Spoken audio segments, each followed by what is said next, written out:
Hey everyone, it's Mike Andes, landscapebusinesscourse.com. Today I'm at the whiteboard. I'm going to be showing a bunch of numbers, but I want to just preface this by saying it's a little bit of tough love, but I want to make this for the whole industry, and if you want to share this with another landscaper, I'd really appreciate it. Over the past year, we have absolutely had a massive labor shortage in the United States and really throughout the world when it comes to entry-level employees. As the economy come roaring back after the pandemic, we're competing against the restaurants, the fast food industry, travel and leisure for these laborers that can actually grow our businesses. And so for the past 12 months, I've dealt with a lot of people say, I can't grow my business, I can't keep getting more customers simply due to the fact that I can't find the workers. And they say, well, I got all these leads, I could get all this, I could grow my business, I could get all these jobs, but I can't because I can't find good employees. And I'm going to prove to you today and show you why the math doesn't work out, and in my opinion, why that is no longer a good excuse. If you're going to allow that to be the excuse as to why you don't grow your business, why you're not successful, why you can't get more work accomplished is because there's no employees, I don't feel like that's a valid excuse anymore. When things like the pandemic happen, we can say that this is a valid excuse because it's unforeseen. We didn't know it was happening. Well, guess what? It's been a year where this has been like this. And I don't feel like this is going to get magically better in the next couple months. This is going to be a long-term issue, and that is to find people that want to work outside, are willing to work hard and sweat for the money that they make every day. It's just so appealing to be able to make YouTube videos or to be streaming on Twitch or playing their Xbox all day and trying to make a little bit of money that way, or just collecting an unemployment check. So these are the things we must keep in mind, and at the end of the day, a lot of entry-level employees are coming for a paycheck. We talk about a whole lot of things in terms of culture and being able to help them get to the next place of their career and offering much more untangible benefits, but for most people, just attracting them to your business is going to come in the form of what are the wages.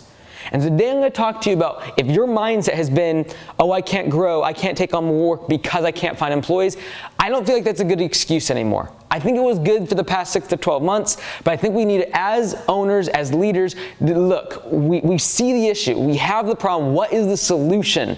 I'm going to talk to you about that today, and I'm going to be tying in the fact that raising your prices is probably the thing you're going to need to do to be able to afford the higher wages and attract great employees. But I'm going to break down the numbers because I don't want you just to trust me, and I've talked about raising wages. I've talked about these things before, but now I'm going to show you the numbers behind the logic and what I've talked about in the past, okay? So we're going to use an example. You're going to mow 12 lawns per day at $40 each. That means you're going to have $480 in revenue from that crew or from that employee that is mowing. Let's just say a solo operator or solo crew, one-person crew, does 12 lawns per day, each $40. This is very doable. I'm not stretching the truth or anything like that. For $480 in revenue. Now, this person needs to work 10 hours per day, and we're working overtime because we don't have enough employees. We have to work overtime. We're working 50 hours a week, which is 10 hours of overtime. So for the whole week, $15 per hour is going to mean that we got to pay $75 in overtime, 10 hours worth of overtime at $15 an hour. So $825 what we're going to have to pay this employee, okay? Now, this is the thing that I want you to think about. If you raise your prices, the value that you now extract in additional dollars from your customers can go towards hiring a better employee. So if your excuse has been, I can't find employees, let me ask you this question. If you raised your wages, your base pay, from $15 to $18, would you be able to attract good employees? If you raised your base pay from $15 to $20 per hour, would it attract better employees? So let's dive into this. So now we're going to assume that we do two things. We're going to raise our prices and we're going to hire another employee, okay? First of all, we're going to raise our prices by $5 per lawn. I talked about this last week about these blind price increases where you just straight across the board raise everyone that's say under $50 per cut by $5 per cut. Everyone above $50 per cut, you raise them by $10. Just a blind price increase in the middle of the year. Not waiting for next year, not waiting until next spring, not waiting until the stars align, or when you feel warm and fuzzy, or when you're okay with dropping some customers, but dropping them now because why? You're working overtime. You're working overtime, you're turning away work, you're late to estimates, you're losing potentially good customers at the expense of just trying to service all your other ones. And your excuse is, well, we're already working 50 hours a week. I can't afford to pay anybody else more, so I'm gonna have to just keep paying $15 an hour.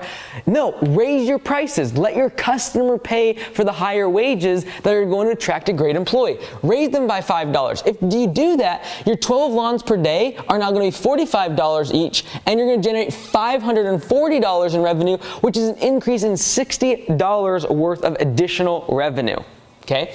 Now, let's take that $60 and actually give it to the employee that we're now going to pay $18 per hour. We're going to raise their wage by $3 per hour from $15 an hour to $18 an hour. And we're going to attract a good employee now, because now we're not competing with McDonald's and Taco Time because they're at 12, 13, 14. We're not going to be at 15 anymore. We're going to be at 18, a significant jump. Depending on your market, that might actually be a livable wage, depending where you live in the country. But per day, now, we're going to add $24 in cost to the business. Why? Because we have $3 more per hour. We're going to now work 8 hours in the day, not 10, because we have another employee. So we don't have to work overtime. We don't have to work 10 hours a day. We can work 8 because we have an additional employee to get the work done without going in overtime hours. So now per day, it's going to be an extra $24 in cost to the business. But look we raised the prices by $5. We had $60 in additional revenue collected, and our extra cost is only $24. Realistically, I could actually raise the wage here by $6 per hour.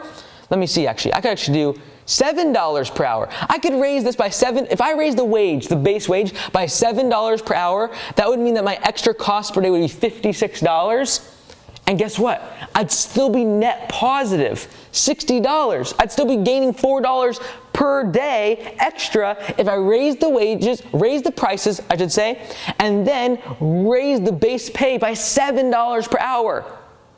You have to remember, this is something I told our franchisees in our last call. If you are a premium service and you're a brand and people know about you and you have a great website and you have great uniforms and a great truck, you are not selling a commodity like a hamburger. Like at McDonald's, if they raise their prices by $1 per hamburger, they would lose massive amounts of customers. If a Chromebook that's usually $99 went all of a sudden to $3.99, they would lose all their customers. Whereas an Apple product, with your iPhone, if they went from $800 to $1,000 for the iPhone, guess what? People are still going to line up and buy it. People are still going to line up and buy tons of them and millions of them regardless. If they break their iPhone, they're going to buy another one. They're not going to complain. Why? Because Apple is focused on brand, not on price, but on brand and generating the fact that people want to buy their products no matter what the price, because they're less price sensitive. And if you're having a great brand and a great value proposition in the form of professional service, you have a less price sensitive customer, and they will not leave you over $5 per cut. And everyone, the reason you don't raise your cost per cut by $5 is you think you're going to lose a bunch of customers. When the reality is 95% of your customers will stay with you, and you'll lose a couple that you wish you already would have got rid of. The ones that complain, that question your invoices, wouldn't pay on time. Those are the ones you're going to get rid of anyways by raising your prices. So I encourage you, raise your prices, raise the wages, the base pay to your employee so you can get a better quality candidate and actually grow your business. The net result of all of this is that your wages went up, great, the employee wins. They're now getting $18 per hour instead of $15 per hour, and we can actually go up even further than 18 because of our price increase. We now have higher profits for the business. Again, better for the employee, better for the business, and at the end of the day, I actually think it's better for the customer. Why? Because the quality of the applicant goes up. Now they're getting a more professional person on their property. Now, you have to remember, everyone's like, well, you raising the price, that means you're a Scrooge and you are greedy and you're trying to make money. Okay, listen. Let's just first off say that everyone's trying to make money, but let's also realize that by raising the price to the customer, it's actually better for them. Why? Because you need to have a sustainable business, and you need to be able to, and you working 80 hours a week is not sustainable. You working out in the field from 7 a.m. till 8 p.m. every single day is not sustainable.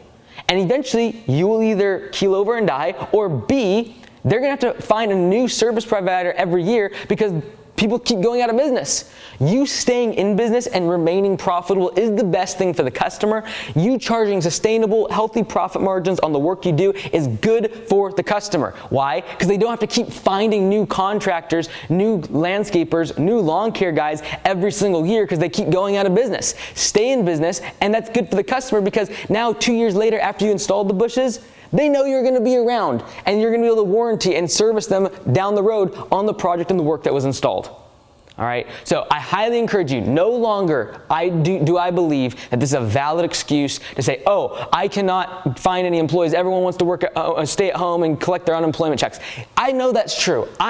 We've had difficulties finding people, but I promise you, your customers, if you have an existing business, are much less price sensitive than you think if you've built a great business. If you've been into bargain hunting and trying to beat everyone else's prices, yeah, raising prices, you're probably going to lose more customers. But if you have a good brand, if you have a great website, if you have a great brand awareness with your trucks and your uniforms and you've had great customer service, I can promise you, especially right now when inflation is where it is at, everything is going up in price, real estate, gas, cars, everything's getting more expensive.